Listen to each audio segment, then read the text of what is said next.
Well, hello and welcome to the Smells Like Money podcast. Join me, Suzan Taylor, the DooDoo Diva, as I interview guests who are making an impact on how we manage and operate systems for conveying and treating wastewater. As a veteran of the wastewater, trenchless, and civil infrastructure industry, each week I'll be bringing you industry know-how from industry pros who know how. Join me each week as I speak with representatives of organizations that are utilizing disruptive or new technologies and methods, and executives who are excited to share how to be successful and sustainable in our vital industry. So whether you want to learn about the latest trends in technology, in treatment or trenchless, gain tips on training and retaining great talent, or simply how to be more efficient, productive, or profitable, this podcast is for you. Ready? Let's dive right in. Well, hello, everybody, and welcome to this week's episode of the DooDoo Diva Smells Like Money podcast. Today, we are visiting with Cade Girardi, who is head of operations for Mehall Contracting.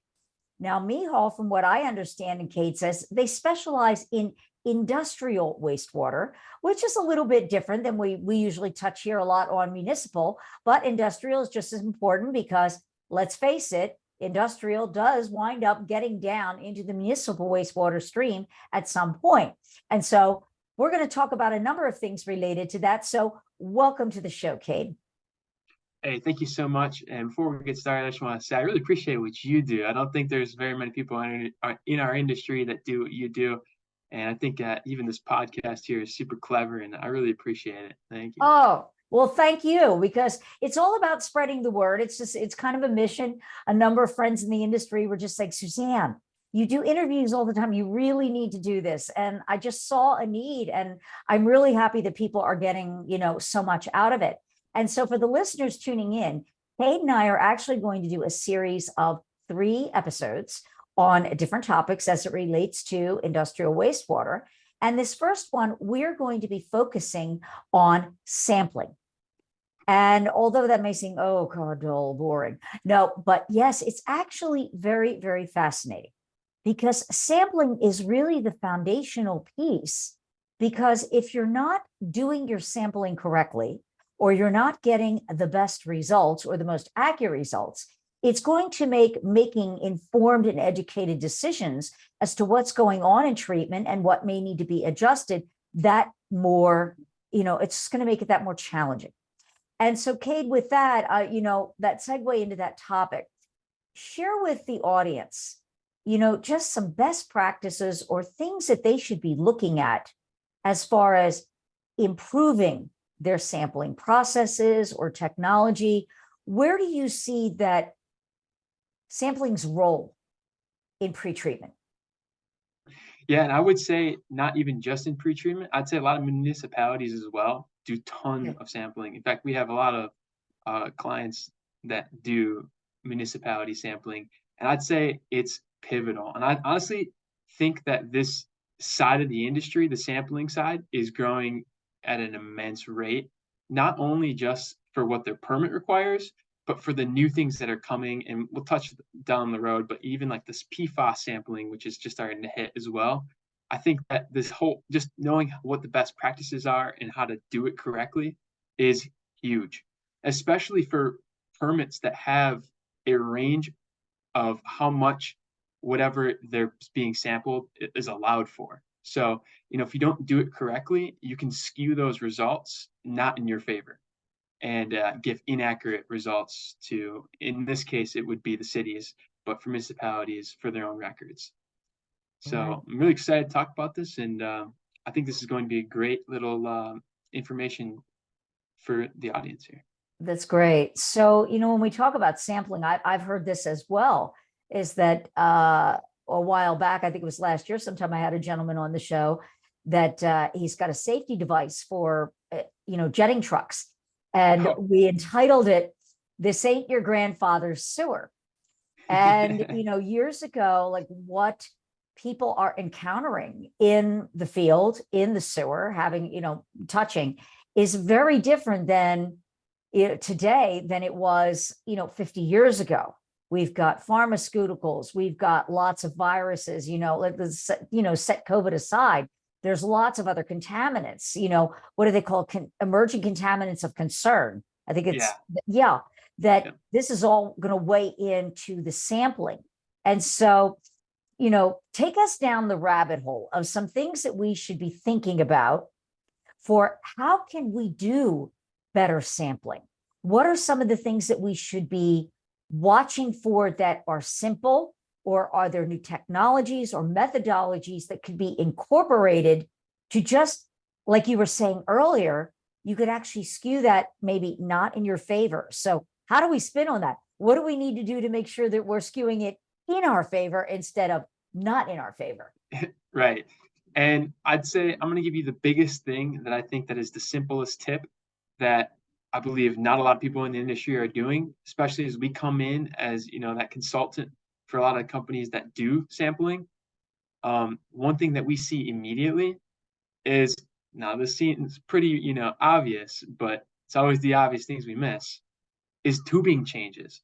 So typically what you see from sampling is they have a auto composite sampler that has a pump tubing, and it pulls the water up from like a peristaltic pump. But what happens is these companies keep reusing that tubing, even the suction line tubing and even the pump head tubing. And we actually ran a blank off our new clients' pump head tubings. We just took them and ran a blank study to see how much contaminants are being still kept in those tubings. And the results were fascinating. I mean, we saw increased BOD, increased TSS, CODs. There were some VOCs we saw as well. But it's pretty remarkable. It's the most obvious thing to do is just keeping that updated, and before each sampling, either cleaning out the tubing in a proper manner or just replacing it altogether. It will help your results, because what that's doing is it's giving higher BOD, higher TSS, VOCs, TDS, and which ends up paying in NOVs or stuff of that nature. Right. So is changing the tubing out, is that an expensive proposition if they were to put a new tube each time they did sampling? Yes. So it's not too expensive. I think it's definitely going to be cheaper than what it would cost in an NOV. That's for sure. Okay. So yeah, that's for sure. But for the most part, even if that is a main concern, we got to, we have to keep up with costs and stuff, there are ways you can clean out the tubing in an organic form as well without having, again, to skew it. Now, I don't have the exact SOP with me, but I know if you just, if you go online, you can search up the SOP of how to clean it, because I know also something to be aware of is when you are cleaning out these, even the composite buckets or these tubings, you can't use certain cleaners, because that will also affect your results as well, which I think is often overlooked. Is the household cleaners, I mean, they have contaminants in it as well that will show up in your lab results, which again doesn't help in your favor. So, no, for instance, what kind of contaminants, when you say household cleaners, is it just from bacteria that just shows up, or is it the actual chemicals that are in the cleaners that skew the results? Yes, it's the chemicals in the cleaners, and plus what can be formed in an environment that is holding those as well. I'm not exactly sure which exact ones, because we haven't ran a blank with using the different household cleaners. We just know not to do it. But I'd say even more largely is those cleaners typically can have PFAS. You can find PFAS in it as well. So I know definitely when you're looking over the PFAS SOPs on how to sample, you're not supposed to use household cleaners and anything like that. Okay.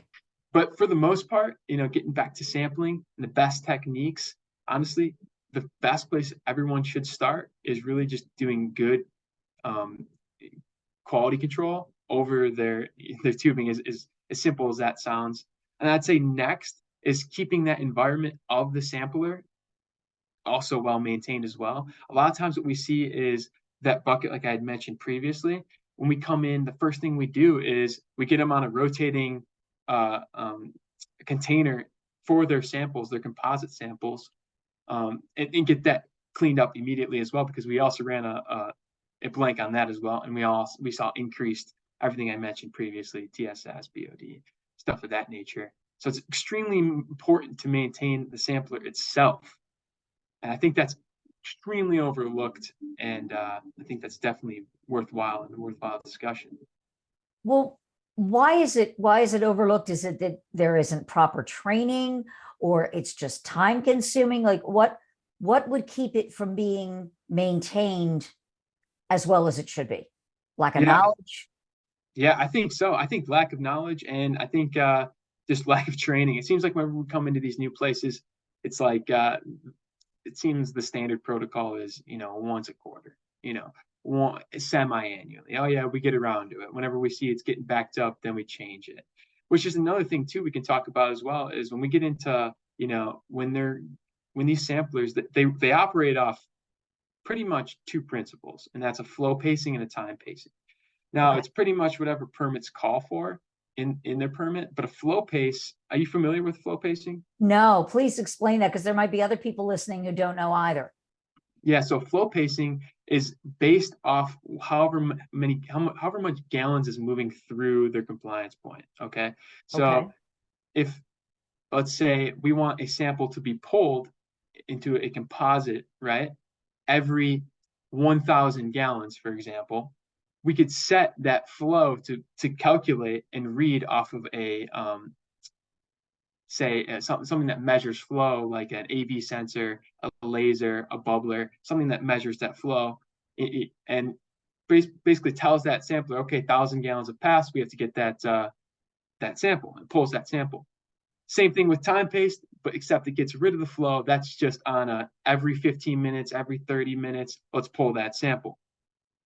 So, I mean, all this stuff, this plays a role into how we do the sampling, and that's also extremely important too, and how that sampler is set up.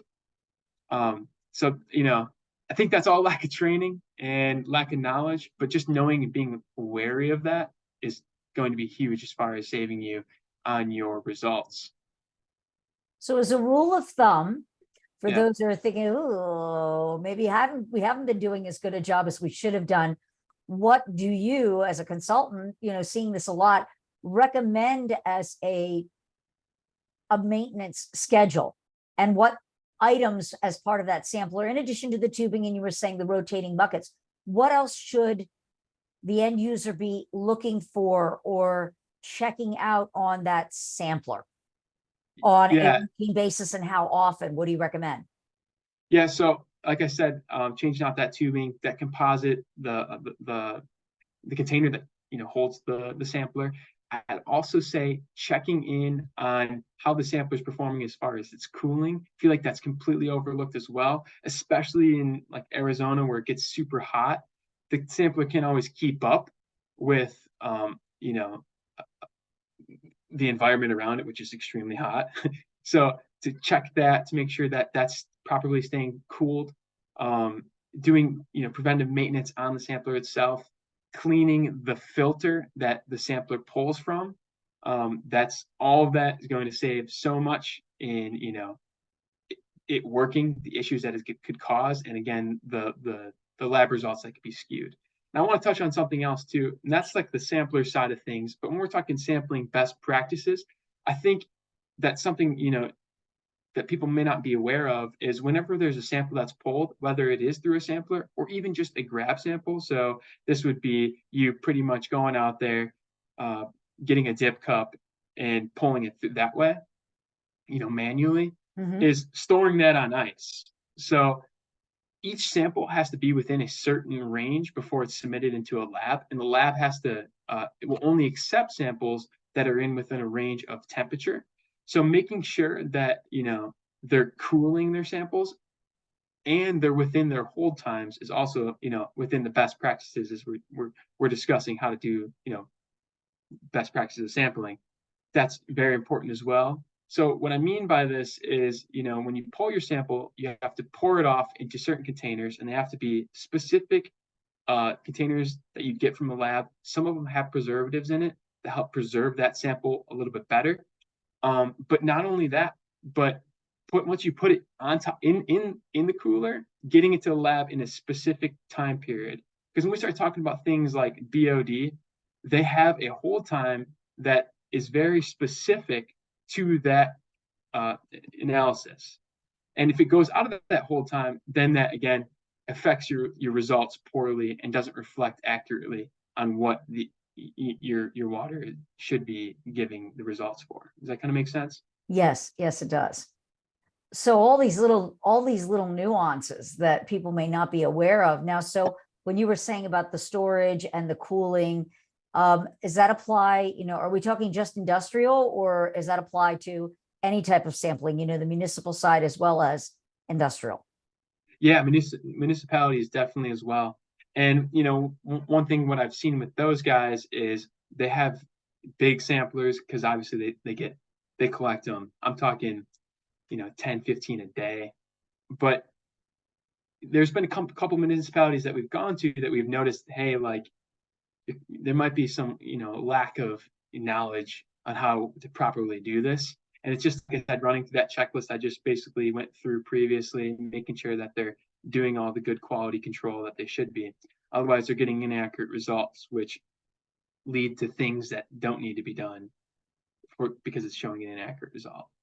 Well, is the training and helping them develop best practices something that your firm offers? I know that you're locally based, but is this something that companies like yourself can help an entity with, to make sure that they are using best practices, maintaining that equipment so that they're getting the best possible accurate results? Oh, definitely. Yeah, this is definitely something we specialize in. And, the maintaining of the samplers usually is the best place to start. And that's pretty much where we get everyone on immediately. We get them on rotating, pretty much a rotating order to get them the items that they need, the bottle kits that they need that are specific to their analysis, which honestly, the labs help a ton with. So, you got Legend Lab, Pace Lab, Test America. Those guys help a ton, especially on the industrial side of things, because they don't have teams that look after that kind of stuff. What I've noticed with municipalities, a lot of them have internal labs that they pretty much do, in-house. So there could be some gaps of knowledge between, the in-house lab versus, a pretty national known lab like Pace. Right. So if they're unsure, they should be reaching out, especially if they're industrial, if they don't have their own lab, they should be reaching out and asking, not to be afraid to ask for help from the lab. So if I'm understanding you right, the lab could be a really good source of help for what they need to do. Definitely, yes. Especially with those best practices as well. Even, getting down to how to pour the sample. A lot of times, people aren't pouring the sample correctly. So knowing how to pour that as well is very What do you mean by that? Yes. And a lot of this seems pretty, like, oh yeah, it's pretty obvious. Obvious. So yeah. What do you mean? So, with composites, what that basically means is whether it's on a flow paste or a time paste, it's doing it all throughout the day. Okay. So it's pulling samples, one could pull at 9 o'clock, 10 o'clock, 11 o'clock, 12 o'clock, and so forth, right? What you normally see is either it's not necessarily best mixed within the composite, right? That the composite container. And when you pour it, you could be pouring off predominantly, 12 o'clock sample in the TDS bottle, and then once that fills, then you pretty much could be pouring off 9 o'clock sample in the VOC's bottle. Does that kind of make sense? So what is supposed to be, what's supposed to be instructed, and a lot of times we don't see, is the proper mixing of the sample and pouring off correctly into each particular bottle for their analyses with the right preservatives. Because then, of course, that's gonna, when you were saying about the different timelines, that's going to skew the results. Totally going to. Wow. Right. And we see that all the time as well. And because this isn't a small bottle, it's not like it's mixing 100 milliliters. This is like, 5-liter bottle, sometimes even bigger. So how do they mix that up in order to get that pour? Yeah. So visually trying to envision, okay, so how does this happen? You just imagine somebody whisking it like like a bakery. No, Okay. that's not what we're doing. No, I wouldn't have thought so. No, so you can pretty much just, as long as they're mixing up appropriately. I mean, we just have like almost like a whisk, but not like a whisk, to mix it properly. And a lot of times he does like a swirl to it as well, just to make sure that everything also on the bottom isn't settling, because obviously things settle. So make sure that's evenly distributed. That's all very good practice. We pretty much have our guys go through that training and how to do all of this as well, and we provide training to our customers as well, that especially the municipalities. Okay. Any other tips you want to share here? Because this is all, I know, like you said, it seems obvious, but maybe, we just need a reminder sometimes. Yeah, right. Honestly, I think the best tip I could probably give is do the obvious. It seems like that's what everyone seems to be missing. And reaching out to labs, making sure that you have the right kits in order as well. A lot of times that's not done correctly. Making sure that the preservatives match the right analysis, making sure you have the right volume per analysis. And then again, that quality control that I've talked on, I can't hit that home enough. If you guys don't have that in your SOPs, I recommend getting in there and getting that installed immediately. Honestly, on a bi-weekly basis or monthly basis. Okay. Well, if people want to know more about what your company does in this particular arena, how can they reach you? Yeah, so you can go to mihalcontracting.com. That's pretty much where all our information lies. We don't just do sampling. We're going to touch on it more in our series, but that's just one thing we specialize in. We do sampling all across the board. So that's where you can find us. Right. So it's MEHALLCONTRACTING.com. Yeah. All right. .com. Yeah. And Cade is also on LinkedIn. And so reach out to him there for more information. And until next time, stay tuned. We're going to be following up on some more things related to industrial wastewater. Next up is going to be about permit compliance and what you can do to avoid those nasty fines for pretreatment. And what does that look like? So until next time, thank you for joining us and keep it flowing. Thanks so much for joining me, the DooDoo Diva, on this week's episode of Smells Like Money. What stood out to you this week? Share your takeaways by leaving me a review. You can find out more about the new technologies, creating sustainable solutions, and insights on how to succeed in our vital industry by subscribing to the show. Whether you want to learn about the latest trends in wastewater infrastructure, treatment, or trenchless, you've got it all right here at Smells Like Money. If you're an industry expert and would like to be considered as a guest for the show, book a quick chat with me by visiting calendly.com/the2it group/B-A-podcast-guest, or simply click the link in the show notes below. Until next week, a big shout out to all my industry friends and those who will be. You are my superheroes. Thanks for tuning in, keeping it flowing, and we'll see you all next week.